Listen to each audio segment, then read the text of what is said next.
And on the history of the Melbourne Cup, we've travelled to Lake Illawarra on the south coast of New South Wales, and we're speaking about the 1967 winner Swan Opal. And joining us is Loris Cantwell, the daughter of the trainer Neville Bollinger, and a famous trainer he was here in New South Wales in the 60s and 70s, your dad, Loris, and he had some tremendous dogs, including Swan Opal. He certainly did. Any of the dogs that we've had over the years would have been absolute superstars today. Now, Loris, interesting story how your dad come to train Swan Opal and purchase her. Billy Norfield up in the Northern Rivers indicated there was a pretty fast maiden dog, and it happened to be Swan Opal. Jack Lolback, yes, rang, and he used to keep an eye out for my dad because we'd bought a very good greyhound off him called Prince Cadell, who stood at stud, and he rang, and he would ring and tell us if there was any prospective good greyhounds up there. And he rang and said that there was an unraced maiden, and he said she was, on his advice, my dad flew up, spoke to Bill Norfield and made him an offer of $2,000, and which he accepted. And I believe from looking through some old cuttings that I've been doing, she won $13,000 in 3 months. That was a heck of a lot of money, $2,000 in the 60s. A lot of money in those days.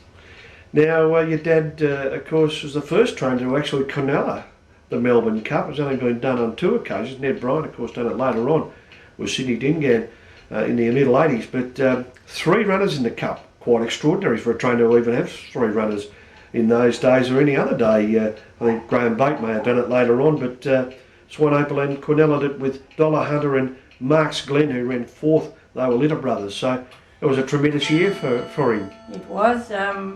Dollar Hunter and Marks Glen came from a country town near called Jacola, and their owners, Dinny and Peter Robinson, were farmers, and they had to harvest, and they harvested for 24 hours a day apparently. So my dad, and they used to turn the dogs out for 3 or 4 months, and my dad approached them and asked them could he train them whilst they were harvesting, and that was the case. So he had the 3 of them. He flew them down and in those days you had to win just your heat. You had to win a heat and straight into the final. So they won their 3 heats, and he left the 2 dogs down there with Paul Hogan, and but he brought Swan Opal home because she used to fret very badly. She was a real little sook. So it turned out a fantastic result in the end, and stayed great friends with the Hogans, of course. Yes. They had Cheltenham Park over many years, and they would stay with your dad, Sandra in particular, when you come up here. And of course, you and your husband Charlie got involved in greyhound racing as well in a big way. We were training with your dad right through the 70s and had a lot of success. Had some fantastic greyhounds. My dad gave us a greyhound as an engagement present, which is probably a very strange engagement present.